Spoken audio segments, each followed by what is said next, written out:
एकम सनातन भारत दल से नामांकन किए हैं और नामांकन के बाद अब बात करेंगे कि आखिर किस उद्देश्य से और किस मुद्दे के साथ चुनावी मैदान में उतरे हैं मुजफ्फरपुर लोकसभा से। जी, सबसे पहले तो मैं अपना परिचय दे दूं। मेरा नाम प्रभाकर रंजन और ग्राम चंगेल, जिला मुजफ्फरपुर। हमारे दल का नाम है एकम सनातन भारत दल और यकीनन हम सनातन संस्कृति और मूल्यों के संरक्षण एवं पुनर्स्थापना के लिए राजनीतिक सत्ता से लड़ाई कर रहे हैं। और 75 साल में जो भी हमारे सनातन संस्कृति के विरुद्ध जो भी नीतियां बनी हुई हैं, हमारा सबसे मूल उद्देश्य उन सारे कमज़ोर कर रही नीतियों का उन्मूलन है और उसी के लिए हम संघर्षरत हैं। लेकिन भारतीय जनता पार्टी तो कह रही है सनातन के लिए ही लड़ रहे हैं और उसी का काम कर रहे हैं। लेकिन भारतीय जनता पार्टी अभी हमारे ऐसे कुछ डिमांड हैं जो कि हमारे सनातन संस्कृति को बिल्कुल कमज़ोर कर रहे हैं। उनका किया हुआ कार्य सर्टेनली कहीं से भी सफिशिएंट नहीं है कि इस मूल्यों का संरक्षण हो सके। यही भारतीय जनता पार्टी है जिन्होंने हिंदुओं के नाम पे राजनीति की और इन्हीं के समय में आज सबसे ज़्यादा सेकेंड लार्जेस्ट बीफ एक्सपोर्टर है इंडिया। तो कहने का मतलब है कि ये कौन से सनातन का संरक्षण कर रहे हैं जिसमें उन्होंने बीफ का एक्सपोर्ट बढ़ा दिया है।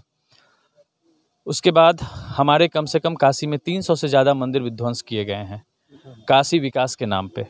और काशी विकास, काशी का पहचान उनके मंदिरों से है। वो गोवा नहीं है जिसको आप टूरिस्ट प्लेस बना देंगे। टूरिस्ट तो सबसे ज़्यादा गोवा में आते हैं कायदे से। तो वो सिर्फ रेवेन्यू का जगह नहीं है, आप उसका धार्मिक चरित्र नहीं बदल सकते हैं। उन्होंने इस धार्मिक विध्वंस किया है काशी विकास के नाम पे। काशी कॉरिडोर में उन्होंने वही किया, अयोध्या में उन्होंने वही किया, सीता रसोई तक को तोड़ दिया। मुझे एक बात बताइए कि हम अयोध्या का विकास कर रहे हैं और सीता जी का रसोई तोड़ दे जिससे भगवान राम को भोजन मिला हो। ऐसे अयोध्या का विकास कहीं ना कहीं आप बस एक उसको 5 स्टार होटल डाल करके और एक टूरिस्ट प्लेस बना रहे हैं। तो उनके मूल संरक्षण और मौलिक संरक्षण के लिए ये बहुत ज़रूरी है कि उनका धार्मिक चरित्र मेंटेन किया जाए। तो सनातन की जो संस्कृति की बचाने की बात कर रहे हैं तो आप बेहतर कर पाएंगे या भारतीय जनता पार्टी? देखिए, इसमें कोई रेस नहीं है। मेरा सीधा कहना है कि सनातन संरक्षण के लिए जो भी आगे आ रहे हैं, ठीक है, हम उनका स्वागत करते हैं।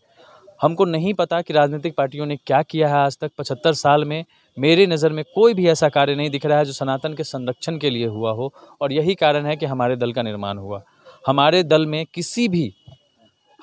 में कोई भी ऐसा जातीय विभेद नहीं है। हर जातियों को मिल करके हम एक सशक्त हिंदू समाज, सनातनी समाज बनाना चाहते हैं। चूँकि इसका प्रयास राजनीतिक पार्टियों ने पिछले 75 साल में बिल्कुल भी नहीं किया।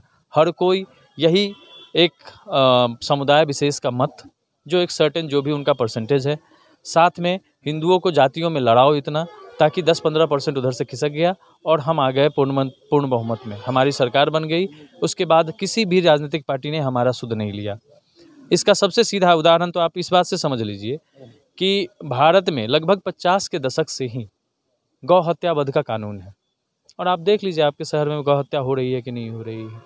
कहने का मतलब है जिस 65-70 साल से ऑलरेडी हमारे यहाँ कानून है और हमारी पुलिस व्यवस्था हो या सरकारी व्यवस्था हो, क्या आपको क्या लगता है कि इतने खुले पैमाने पर जो ये चीज़ें हो रही हैं, गौ हत्या हो रही हैं, क्या हमारे ब्यूरोक्रेट्स को पता नहीं है? स्थानीय ब्यूरोक्रेट्स को पता नहीं है या हमारे गवर्नमेंट को पता नहीं है, हमारे लोकल बॉडीज़ को नहीं पता है? लोगों से क्या अपील रहेगा चुनावी मैदान में उतरे हैं?